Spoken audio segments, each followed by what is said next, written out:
This is Kevin Pruitt with another exciting episode of Rising Tide Startups.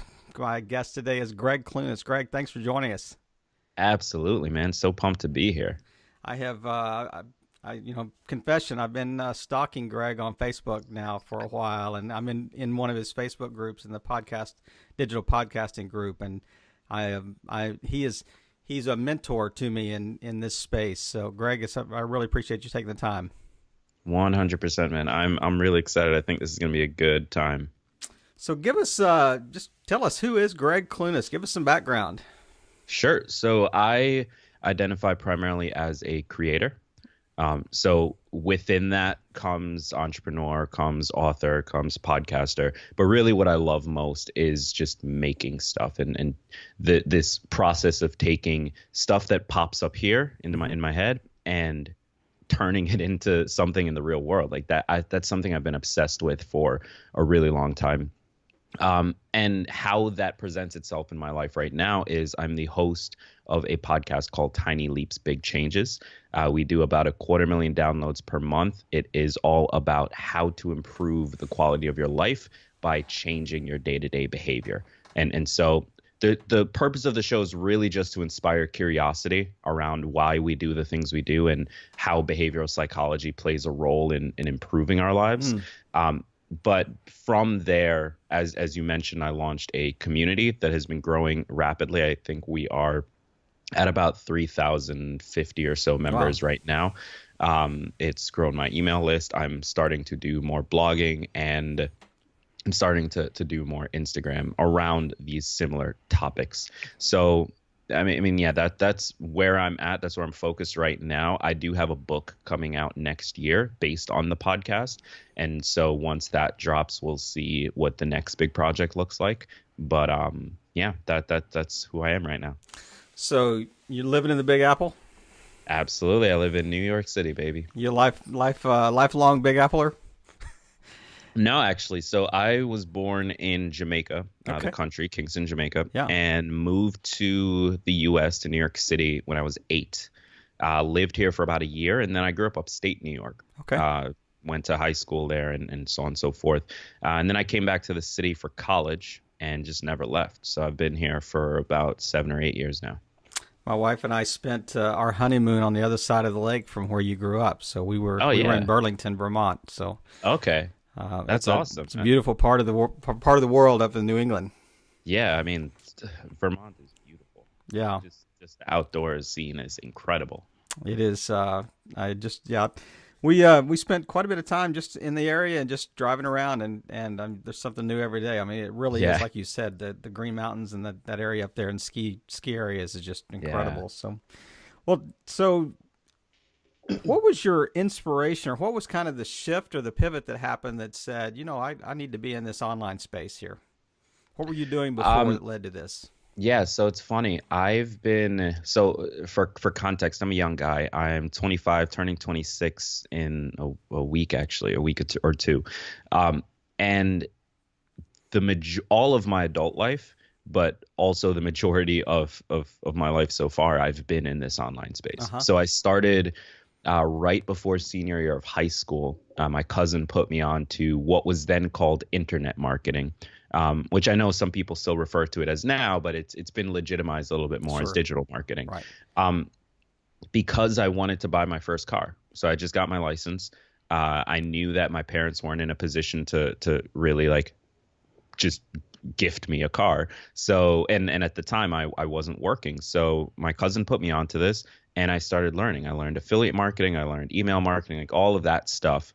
And by the end of that summer, I bought that first car, and I was hooked ever since. Now, I will say those first 3 months were the absolute best that I did in internet marketing and digital marketing for about 10 years. I bought the car, and then just failure after failure after failure after nothing working. And it was all learning, right? Mm-hmm. But then fast forward to a little over 2 years ago, I got a job in marketing doing a lot of the same stuff. It was starting to become more legitimate. It was something companies were really starting to hire for. And thankfully, I had this wealth of experience in it. Plus, I graduated art, so I had a design and visual aesthetic background. And then I stumbled onto podcasting and immediately fell in love with it because it allowed me to create quickly. Yeah. But I had also been doing music production for about 5 years at that point, so the audio stuff like transferred easily. Mm-hmm. And I knew that the same stuff I'd been trying to do for about 8, 9, 10 years applied here. And so I jumped on it, and now 4 years later, here we are. Well, even at a young age of 25, you can look back and see that nothing's wasted. Nothing in your experience that has led you to this point has been and wasted. That's actually been that was a huge driver for why I started Tiny Leaps, because I realized 2 years ago that every single skill I had gained, every single thing I had done that seemed like I have this habit of like starting a thing and then jumping to the next thing and jumping to the next thing and just very quickly running through ideas. Mm-hmm. And I realized like every single thing was building towards something. Like I spent a weekend in college teaching myself in HTML and code and JavaScript and coding. And it was purely because I had this idea for a startup. I knew I didn't know the tech to build it, and I wanted to understand it enough to be able to work with somebody and partner with somebody on it. And so I wanted to learn like the basics. That weekend, that then turned into a full-time job in web design, that then turned into being able to build my own sites and landing pages. And those skills have been probably the most valuable thing I've ever done. And it was just this random like use of time that at the end of it, once the startup didn't happen, seemed like, oh, well, there goes all that time wasted. So Tiny Leaps really started a lot from this realization that every single thing you do matters, and every single thing you do builds the life that you're going to eventually have. And so if we can just be more conscious of those things, then all of a sudden we get to control a little bit of where that life goes. Right. So right now you've got podcast thing going on. You've got your community, your Facebook community going on. I've seen you even do like some video log, stuff you've done on YouTube. I'm assuming you probably throw in maybe some coaching every now and then in there as well. I mean, so what is your kind of your primary means of revenue? Do you still have a quote day job, or is this everything you're doing right now? Yeah, so right now my revenue comes from a couple sources. I do have a day job that's kind of a contracting position. Mm-hmm. So I work with NASDAQ as a product designer, and I help them build out like different software for their clients. In addition to that, the podcast, of course, has sponsors. Right. And I'm doing more of this going forward. I haven't officially started yet, but I will be. I'm building a course business on the back of podcast audience. Yeah, that makes sense. So what I've been doing, since I haven't really monetized the Tiny Leap side, has actually been coaching and consulting around how to launch and grow profitable shows. Mm-hmm. And so after my show took off, and for context, launched January 2016, I had this goal of by the end of 3 months hitting 100,000, and I did that in 6 weeks. And so it like blew through this what I thought was a stretch goal. And so the show is just blown up since then. It's been picked up by BuzzFeed, Capital One, Forbes, like all of these different platforms. Spotify. And so recently. Yeah. And so I spent most of 2017 trying to figure out, well, why did this work so well? Because I'd had shows in the past and they did okay, but nothing even close to this. Yeah. So why did this one blow up? And I figured out a lot of the things that I did well and the stuff that I was wasting time on and so on and so forth, turned that into a process, doing consulting on it. And so now I have an agency called Pod Simply, where we just handle launches and month-to-month growth for experts. So authors, speakers, people who want to launch a podcast, want to build a brand, want to build an audience, and we just help them do that.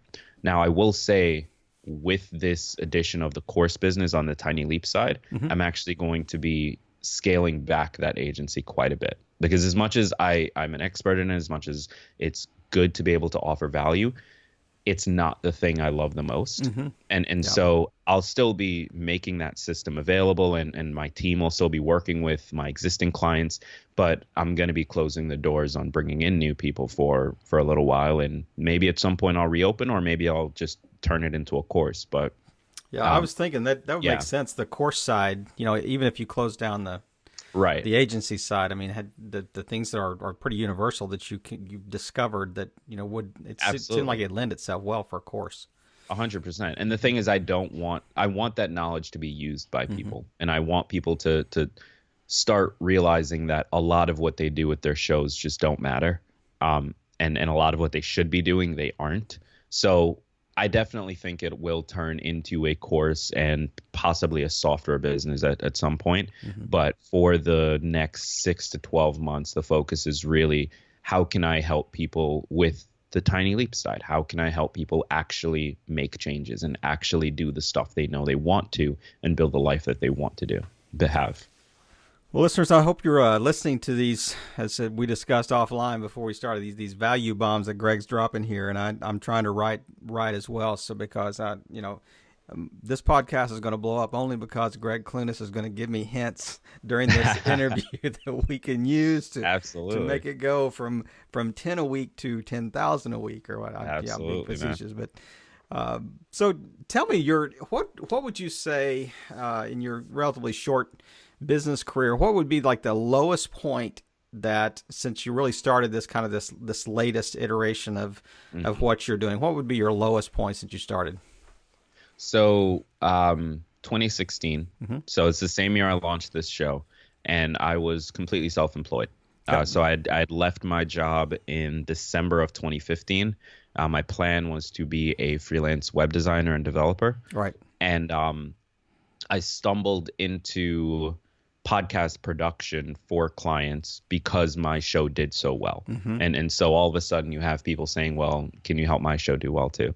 The problem is I didn't really know why my show did well at the time. And so I knew how to produce. I knew what maybe mattered, but I didn't have a clear process for it. And what that led to was spending that entire year, and I accomplished my goal for was self-employed for an entire year, which was my goal when I started. However, I made, as every new entrepreneur does, 1.5 million mistakes.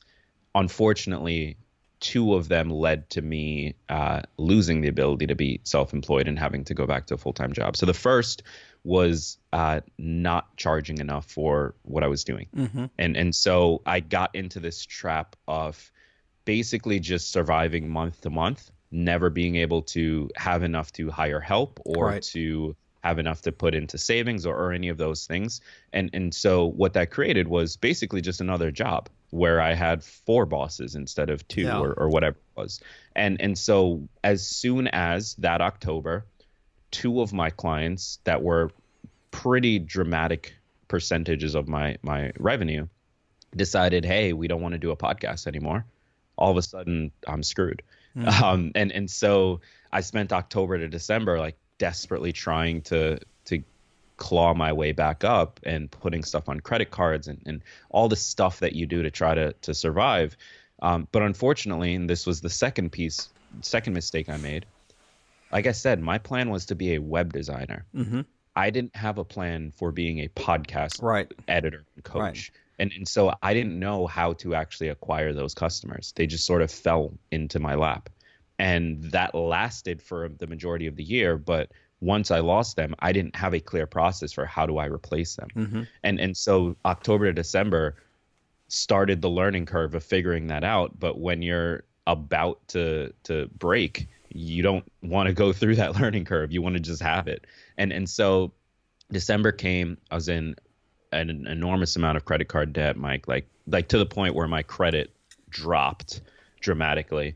And it got to this point where I had told myself when I started, if I ever have to ask my girlfriend, I live with my girlfriend, if I ever have to ask her for help with rent and like covering my half of the bills, I need to go and get a job. Like that's how I know I'm there. And that December I had to. Mm-hmm. And so I decided, okay, I don't care what it is. I have to go and get a job. And that killed me. because I've always had, since the age of 13, I've had this image of myself as a full-time creator, as an entrepreneur, as somebody who is able to earn that freedom of choosing what they do every day and building the things they want to build. And it felt like this, by the way, was the second time I'd quit my job. So I had already the first experience of quitting and failing Right. and having to go back. And I was so sure this time. I was so positive, like this is it. This is the time. And then here I was a year later back at this spot. And so it really crushed me. But I did two really good things that I think allowed me to get to where I am now, a sales job, Mhm. because I correctly identified that my biggest weak area at that point was I didn't know how to source and close leads. Like I knew I had a decent product. I knew I could serve the client well, but if push came to shove, I could not generate and close a lead. And Hmm. so I took a crappy pick up the phone every day and call a million customers sales job. And as much as I hated it for the 6 months that I was there, like I really did walk away with a lot more experience on how to close not just deals, but big ticket deals. Like Wow. at this company, I was closing like 50, 60, 75K deals, Hmm. which were numbers I was not used to Hmm. asking for. And so it forced me to get used to asking for it. And then the second thing I did well that allowed me to get back to where I am is the minute I landed that job, I doubled down on fixing the problems that I had run into. And so I never stopped publishing my show. I never stopped building my agency. I never stopped doing any of the things that I knew I eventually wanted to transition out and do Hmm. again, because I knew that if I stopped, I would lose any momentum there was and I would not be able to pick it back up. And so, as difficult as it's been for the last roughly year and a half of uh, 13, 14, 15-hour days, which I know a lot of people say, and like it sounds cool, like, oh, I work 13 hours. No, like I want to be able to spend time with my girlfriend and relax and not have to think about things all day long. But if I want to be able to get back to this place, like that's what I have to do. Yeah. And so for the last year and a half, I've been going double and triple duty, especially because this book Hmm. randomly came out of nowhere.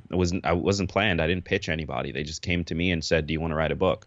And so now I'm writing a book, and now I'm doing X and Y and Z, and then some stuff happened in October with my dad passing away, and like just all this stuff is piling on, and you kind of just have to learn how to compartmentalize that Hmm. as much as possible. And it's That's not good. always doable. Like I've 100% had my moments and 100% broken down crying. And like, thank God my girlfriend is one of the most supportive people in the world. But it's necessary at some point after you're done crying. My dad used to always say, it's okay to cry so long as that doesn't stop you. Mm. Like at some That's point good. you've got to stand back up and actually do the thing. So that's just been the last year and a half, and now I'm in a position where I can walk away, Yep. and I can transition back out, and I'm choosing not to, partially because I want to validate this course business first. Mm. Right. But That makes the sense. income is there, the audience is there, the stuff I would need to successfully transition are all in place, and that's been a year and a half of building it, and now I have control how much longer, which is an incredibly freeing feeling. Hmm. Well, like we said a minute ago, nothing's wasted in that economy. I Exactly. mean, the difficult experiences you've had, the jobs that you think, oh my gosh, I can't do this anymore. You can certainly look back and see just it was probably difficult to see at the time, but It's still difficult to see now, like the stuff I'm dealing with now that'll come into play in a year. exactly. Like it's still difficult to see Yeah. like this is going to be worth it. Yeah. But you're absolutely right. Every time I think something is a waste or whatever it is, it comes back and is probably one of the more valuable things I've done. Yeah. So tell me, I mean, you're certainly at a high point. I mean, I could tell that without you even telling me that because of just the things I've seen you be involved with online, and I mean, I've been in this space long enough, not very long, but long enough to know that activity doesn't always generate revenue, but it certainly, good activity generates revenue. Right. Right. So, I mean, I know that is happening for you, but what would you say would be like one or two like pain points or obstacles that you still face that, maybe some of our listeners could speak into and Yeah. from their unique set of it, because we have a pretty broad, base of listeners, Hmm. from skill set wise. So just tell me just off your mind, just one or two things that you think are obstacles. Yeah. So I've got three for you. Okay. The first, my biggest obstacle right now, the number one thing I'm putting my focus towards alleviating Mm-hmm. is I have a large audience. I have the email list. I have the platform. I have no product. And so that's why my big focus is let's get a course business built. And so I'm pre-launching that and doing 10 spots to validate that the product is a yes, and then building the course afterwards. So that's number one is I need to shut my mouth and build a damn product. Second, it has always been the branding piece. Mm-hmm. So I have the design skills and can do that for other people. I've never been able to do it for myself. Like I just can't pull my head out of my own stuff long enough to really get the bird's eye view look that you need to create an effective brand and the stylings and so on and so forth. And so that's something that I am working on, but is less of a priority because I know it's not 100% required immediately to Right. have a profitable product. And then third has always been my inability to delegate well. So something I forced myself to start doing the end of last year was building out my team. And so now I have a director of operations. She is freaking amazing. Like this woman complements every single flaw that I have. And I just kind of stumbled into that relationship. And I have ghostwriters that handle blog posts Mm-hmm. and content managers. And I just hired my first like virtual assistant who helps with outreach primarily. But my big issue now is, okay, I've got the people. I know they're talented. I know they're good. Am I using them in the best way possible? Yeah. Like, am I utilizing those resources the way I should be? And the truth is I'm not. And a part of that is like I'm no fool, and I recognize that my lack of time on a day-to-day basis is 100% a factor. Like even just thinking through what needs to happen so that Mm-hmm. I can delegate it Sure. is tough to deal with, but and that will get better once I do leave the job. But in the interim, I don't want to keep paying people that I'm not using. Exactly. So it's something that I need to either learn from a mentor and start to get better at, or just sit down and put my head down and figure it out, because it needs to happen if I ever intend on this getting as large as I think it can. Not to mention the Yep. experience that I'll need to build my next business and the business after that and so on and so And forth. there will be pivots and iterations, that are going to come Yeah. as a result of this. I mean, you wouldn't have thought a book a year ago, probably. So, And I knew the show would eventually be a book. mm-hmm. I thought I would self-publish it after year 3.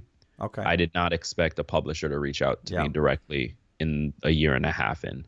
So I look ahead at this year and I'm like, I have no clue what the heck is going to happen. Like no idea whatsoever. Isn't that kind of exciting though? I mean, It really. is.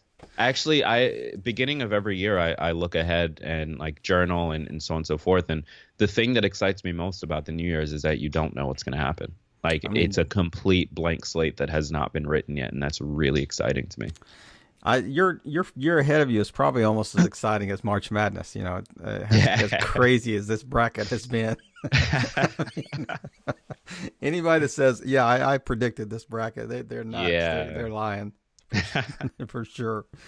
Well, man, as we kind of head to the last section of the interview, there's an area called that I like to call Life Quad that kind of drills down a little deeper into areas that they just kind of allow us to take another peek inside. And so, if there was one person online that you follow closely, who is the one person online that's most inspiring to you, and Gary why Vaynerchuk. would that be? Gary Vaynerchuk. Yeah. So I would assume for a lot of the people listening that probably resonates. Yeah. For me, the reason that I resonate with his message so much, and from coming here at actually a similar age to when he came here. Mm-hmm. So thankfully, my parents protected me from a lot of what immigrants have to go through. Like Mm-hmm. I was a kid, and they did all the stuff so that I wouldn't have to. Um, but I did watch them, and I did grow up seeing how challenging it was for my mom and dad to not see each other for months, simply because like she's working double shifts. She's a nurse's assistant.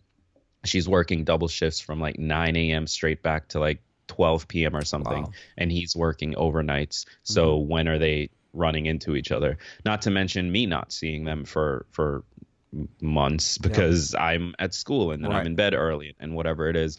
And so like Gary Vee's message really resonates with me because it's exactly what my dad did.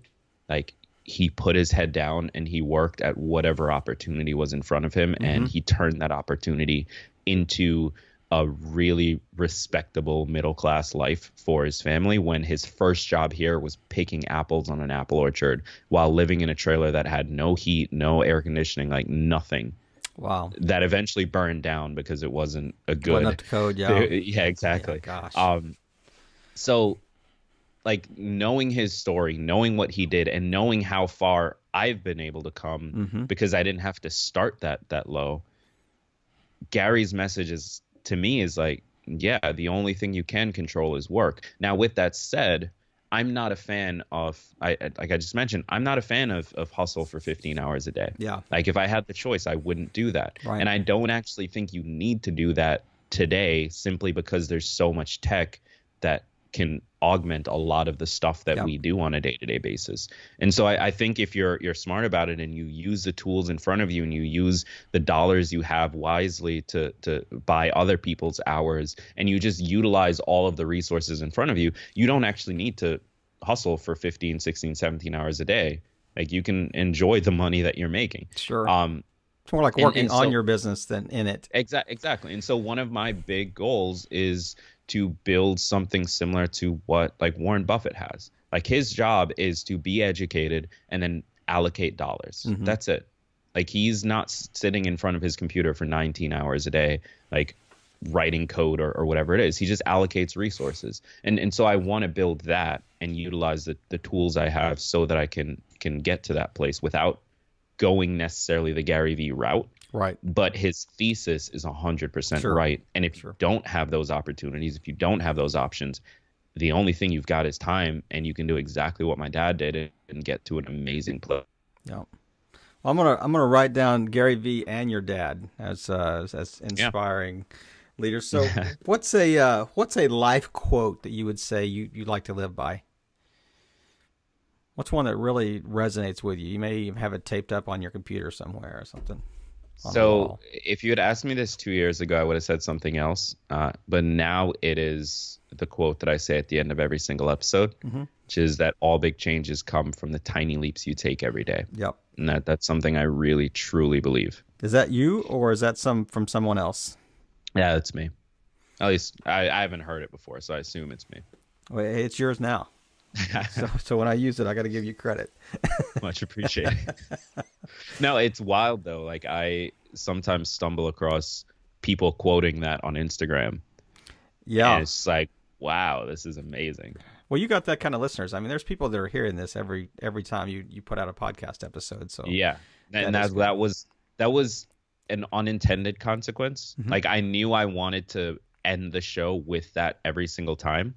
I did not expect it to take off as much as it did, but now that it has and it's there, now all of a sudden it's like a thing that people are hearing over and over again and quoting and hopefully starting to create a little bit of like what I call positive propaganda, where I want to like flood people with this message of you can do whatever it is you're trying to do. It may take you 20 years, but you can do it.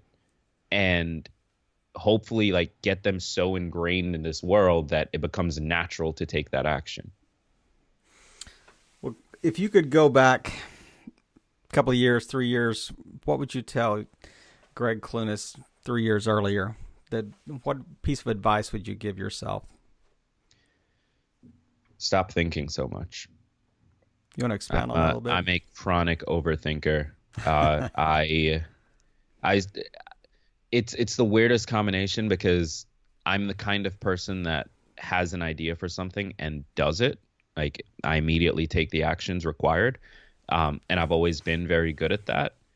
But when I get into like after it exists, when I'm thinking, okay, how do I grow this, whatever it is, in that space, I get way too into my head and I need to plan it out and like have a model and formula for how I do it and so on and so forth. So I would tell myself to stop thinking so much because there is some degree of thought required, but at some point you've got to turn that off and do it. Right.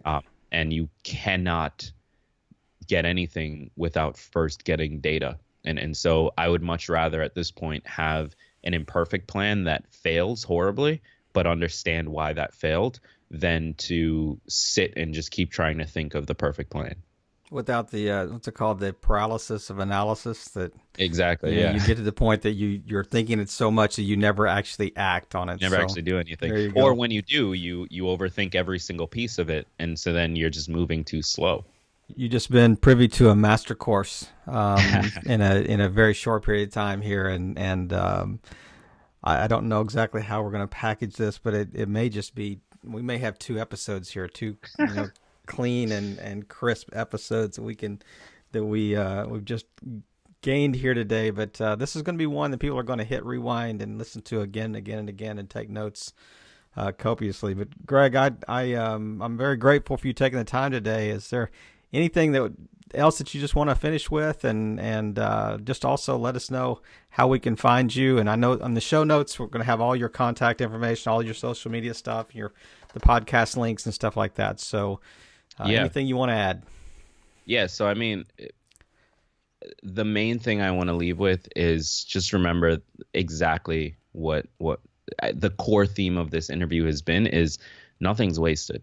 All big changes come from the tiny leaps you take every day. Everything you do matters, and it will add up and build into something that is more interesting and more complex and more fascinating or whatever it is. So even if you're at a job that you dislike, that maybe you're not passionate about, even if you're doing something that you're not passionate about, don't worry about it as much. Like your life is probably going to be a lot longer than you think.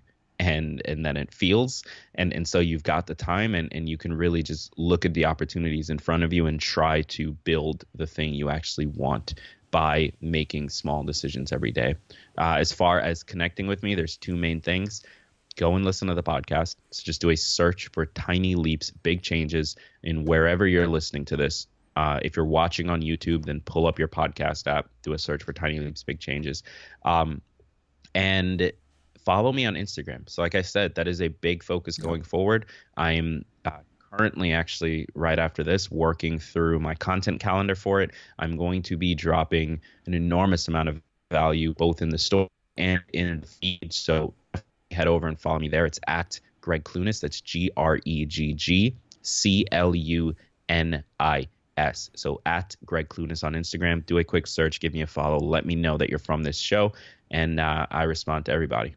We'll certainly include all those in the show notes. And Gregg, we just once again want to thank you for taking the time today. I know that you've got a lot going on, and because I see it happening online. But listeners, it's your chance to speak into this. We've like we said, we've heard so much value today in the episode that we've had, and the nice thing about them, the basic theme of this show is that all boats rise in a rising tide. Absolutely. Gregg, thanks again for your time, buddy.